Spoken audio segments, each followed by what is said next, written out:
Okay, here we go. Hey, my Legion, how y'all doing today? I'm at my buddy John's house. We had to switch cameras because my camera was about to die. We filmed so much stuff inside the Brig Niagara and stuff, and we're here today to review the movie Hacksaw Ridge. What do you think, buddy? Well, I was disappointed it wasn't about Hacksaw Jim Duggan. No. We knew it was about a hero and not Spider-Man, even though Spider-Man plays the hero. Yeah. But it was a really good movie about a World War II hero. I thought they did an excellent job. It was really fantastic. I mean, it starts off with, like, them as kids. Well, it starts off with the gruff father played by Hugo Weaving, who I kept thinking was Sam Neill for a while because he has that gruff exterior like Sam Neill, which is actually a big compliment. And they showed them as kids, and they were fighting. All of a sudden, a kid hit one kid in the head with a brick, and then they're looking at "Thou shalt not kill," and then they show them older with the father, growing up in the town, and then one decides to enlist, and the father's so upset, and then the other decides to enlist, one played by Andrew Garfield. Well, I should mention that the father was so upset because he fought in World War I. Yes. And lost all his friends that he grew up with and used to hang out, and it's like you said, chase women and got into trouble with, and they all died where he's still left alive, and so he was struggling with that. Yeah, it was pretty emotional, and then they show Andrew Garfield going through basic, and they find out that he's a conscientious objector, or a CO, which is not commanding officer. And it was in Fort Jackson where I had my basic at, but I did not have my basic in the World War II barracks. I don't know if that was the real location of Fort Jackson or not. But that's why at Fort Jackson, South Carolina. But we were stationed in New Hollywood back in '87. But they had World War II barracks, and some people still had their basic in there. Why do they call it New Hollywood? I think it was like New Hollywood because it was like the new things of barracks and stuff like that. Because they had they had the World War II barracks, and then they had Old Hollywood. And then they had these new barracks they just made, and they called them New Hollywood. So I guess that's why they called it that. It was just weird. But you had no one like Hollywood in this movie, huh? No, there was a Hollywood guy in there. Naked? Yeah, did the chin-ups naked. That was some... they had some humor in that during when he first went into basic. But things got, things got serious at a point, and then... they talk about him struggling for the court-martial. It really takes its time telling a very good story. And then they go through wartime where they try to get this one position called Hacksaw Ridge. Similar to like a Hamburger Hill or a Pork Chop Hill. That's with Gregory Peck, Pork Chop Hill. And then Hamburger Hill I saw in Fort Gordon, Georgia back in '88. And they're trying to reach this objective, and the special effects and the warfare are very, very well done and very shocking. They're always trying to up the ante set by Steven Spielberg with Saving Private Ryan. But it's very well done. It's an awesome movie. I was captivated from beginning to end. And towards the end, they had interviews with the real people that were in this situation because it was based on a true story. And that's when it got. I was doing pretty good, trying a little bit, but it got me towards the end, but it was a very good movie. I give it full on 10 out of 10. I loved it. So, and like you said, it was perfect for Veterans Day. And thank you to all you vets out there, like Jason and others, for your service. And yeah, it's just perfect timing. I have to check my mail today. It was in. So after we spent an afternoon at the Erie Maritime Museum, where they have a full-scale reconstruction of the Brig Niagara, which was the second flagship of the Battle of Lake Erie, and then Jason will be posting some more videos on that. Oh, yeah. And I went to Applebee's, so Jason get a free meal from them. Although it was weird because they charge you for the pop, so I bought his pop. It's like, why would you charge for pop? I know. Give the food for free. Doesn't make any sense, but thanks, Applebee's, anyways, for offering those guys and gals. And I got I got a letter. I got something that was different because Dad you used to take me there, and then he'd always get pissed off at that, they charged me for pop and stuff. But I mean, they did something a little extra. They gave you a $5 off on your next meal, but you have to use it by December 3rd of this year. Well, we went 2 weekends in a row. What's 3 weeks? I know, and it gave me this nice letter from. Wait a second. Want me to hold it for you? Yeah, Gianna. Oh, yeah. Okay. Yeah, Gianna saying a letter for a veteran, because they said a bunch of school kids were doing this. Thank you for risking your life for us. I appreciate your nice heart, and she drew the American flag right there. So I want to thank Gianna too, along with my good buddy John Walkowitz. Oh, thank you. Everything. We had a good time today, I think. Yeah, we did. Like you said, it was nice that it was on a Saturday, so you could enjoy the day. Yeah, because a lot of times I just have to work, and I won't be able to appreciate everything that, they had to offer. Because sometimes, you feel like the veterans get, forgotten about and stuff like that. But it's nice to still be appreciated and get some freebies, and it saves me a little bit of money, so it helps too. Every little bit helps. So, John got some really cool stuff from the. Yeah, I can show you real quick. Yeah, yeah. It's still rolling. Yeah.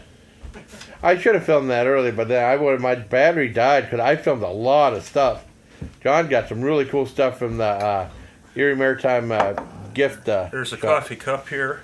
Okay. There's the Brig Niagara on it. Awesome. And don't give up the ship. Yes. Really cool. That was the phrase whenever and stuff. And there's a shooter glass, a little bit different than a shot glass, with this emblem from the brig. Yeah, that's beautiful. And then this mug, really nice handmade mug. Yeah, it's stoneware, I think, if I'm not mistaken. That's really And of nice. course, this hat that I'm wearing. But all the money helps.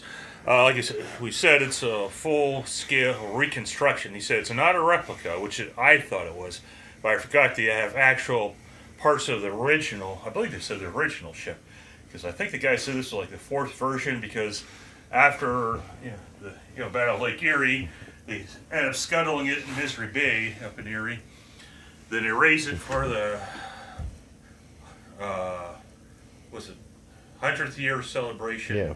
Then sunk it, raised it again, but ended up rebuilding it. But it's great, and if anyone lives not too far from Erie, I believe the next time will be 2019. They have a tall ships festival. It's beautiful. You see all these tall ships like the Brig Niagara, and come into Erie's port, and it's pretty cool. And I was lucky enough that I got to go see the full-scale replica of the Bounty from the Mel Gibson version of Mutiny on the Bounty, because unfortunately after that tall ships event, it was on its way to a movie set and it got hit by a hurricane and sunk, and the Coast Guard rescued everybody, and in the honor of that in Erie, those guys a couple of years ago when he had a special anniversary of the battle, the bicentennial. And they had a really big celebration, but it's very neat to see all these tall ships with their full masts. It's incredible. Oh, yes. And it's just neat taking a tour. Of course, Jason and I had to duck down because if you're above 5 feet tall, it's not easy to move around. But Jason will have some videos for you guys to check out. Yeah, and I wrapped my head once and stuff like that. Like I said, they were trying to find money. I mentioned this in the one video. I told the guy, and he thought it was funny, how they could raise money for the Brig Niagara, because they said that it's constantly sailing to make money and stuff like that for, the restoration and stuff. What you do is have a swear jar for every time someone wraps their head and they curse, they have to give $1 swear jar. They can make plenty of money within a month, probably. Yeah, and I think the reason it's housed in Erie is because the ships were built at Dobbins by, I think it would be Dobbins Landing now. It was named after Dobbins, who was a ship builder, if I remember correctly. And he built, he got the government to commission ships to be built, and he built them up in Erie and then took them out into the lake to go after the British ships. And, yeah, it's like we said, the Brig Niagara was the second flagship. The first one got pretty messed up and a lot of sailors killed in the battle. And then so Commodore Perry took over the Brig Niagara and made that the second flagship. And with that, he won the Battle of Lake Erie. It's kind of interesting to read. I've read a little bit about that. Well, yeah, this whole area's got a lot of history. So if you're a history buff too, come out and visit this area. Yeah. There's a lot. There's also like another general from that time, Mad Anthony Wayne. Oh, wow. It was buried in here. He died around here. He served all over, but he died. And there's a legend that after he died, his family wanted his remains relocated to their cemetery where he's from. I forget exactly where he's from. So they packed. Well, first of all, they boiled his flesh off his bones. Ooh, that's got hurt. We'll have to visit the cauldron sometime. Oh, But definitely. then because they're not going to transfer a dead body back in those days because it's just going to rot on the way. So they took his skeleton.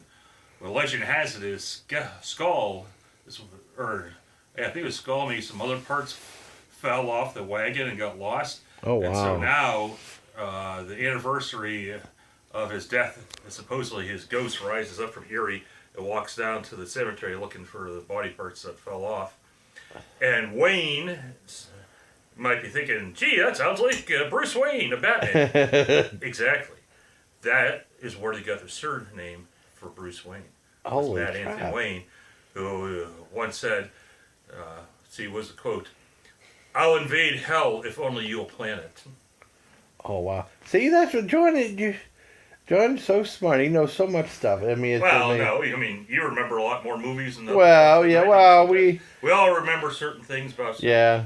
You know, we all have our things. You know, you were talking about movies and boy, stuff I forget. Yeah, I was talking about Lucio Fulci and stuff like that, and Ernest Gordon Lewis and all that great stuff. Yeah, but yeah, it was neat to get the tour of the museum. And yes, it is a sailing ship, and it's educational too. And they do day sails. I think you said it was $85 for 4 hours. Yeah. But if you go out, you become part of the crew. Yeah, that's true. There'd be work. But I think that'd be kind of a neat experience. Of Yeah, course, it would be. arthritis, I don't know how well it'd do, but I don't know how I do with my seasickness. Well, I know if I do get seasick, because I remember, the pontoon boat, but we went to in the Niagara Falls in that ship. I didn't get seasick in that. I thought I would, but I didn't. Yeah. So I don't know. Just see what happened, Yeah, I think at the tall ships, and I don't think because I'm biased because we have the brig around here. I still think it was just the most beautiful out of all the ships that I saw that we had. I think when I went, there was 9 of them. Wow. From all over the world. We've had stuff from Germany, Canada, and elsewhere, but mostly United States ships, but a couple foreign ones too. And I think there was one that was a female crew and it was educational. Like the Brig Niagara, they do educational trips and stuff. But this was one where it's all girls that would learn That's about cool.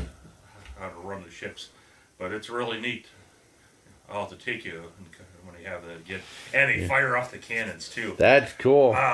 Me and my brother and his son took my mom's mother, who has since passed, but to the one tall ships event, and we're down at one of the docks. There's a few docks. I think it was over by. I can't remember exactly, but it was neat. Where we were, you could see as the ships start sailing into the bay, and they're firing their cannons. Of course, there's obviously it's just the gunpowder. There's nothing loaded in there, but you could feel the concussive blast from where we're sitting. Wow. We're so close. It's just amazing. And they do a parade of the ships coming into the bay and park.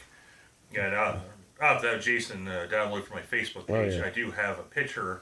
I think the brig might have, I can't remember if it had all its sails up, but you could see the mast and stuff. That's It's pretty cool. good size. I think, I'm trying to remember what the guy said today. The tallest mast was 119 feet, and the other one was 113. I can't think remember. so. Yeah. Something like that. Yeah. But, So it was kind of military Appreciation Day for all you veterans. And Yeah, thank free you. admission and stuff. That was awesome. Yep, and so I got to take Jason out and get a joy. Yeah, okay. That should be a lot of fun. And you talk about cannon going out. The only time I remember the cannon, seeing cannon where they had like a Civil War encampment at the old fashioned days, which I don't even know if they have that anymore because it's changed so much. But they had like a Civil War cannon, and then what they would do is they'd pack it down with powder and stuff, and they have like a tennis ball wrapped in aluminum foil, and they shoot it off at different parts of the thing, and usually it scared the crap out of you. I had footage of that from that Oh, the one crap. old, yeah, the crap, yeah, from the Halloween Whopper, like everyone's showing in the where it makes your crap green, but it was really cool that I had some footage of that from the old fashioned days video, Yeah, they do some historic things around here. That's like our friend Greg Rupp, his dad Dick is, I believe, I don't know if he still is, but chairman of the French Creek Living History Association. Oh, that's cool. And every Father's Day at a local, well, not really local, I think it's about an hour away, Boy Scout campground, they do some reenactments. But they mostly do the early days in America when there was a lot of French settlements around here. So, yeah, they'll do some war reenactments and stuff. And some of the people that he knows through, doing all this stuff, I think were in Gettysburg and Gods in general. I mean, I don't know how well he knew them, but, it's kind of interesting. Awesome. Okay. So, I guess that's it. I mean, a very informative video along with the movie review, stuff about Applebee's, the talk about Brick Niagara and Erie Maritime Museum. It's been a very well-rounded video that'll be up sometime this week. And I want to thank my buddy John Walkwitz as always. And thank you for your service, and thank you to all of the other people who've served. Awesome. So until next time, bye, please. Let's see what I take care of my Legion. All right, gang. Okay.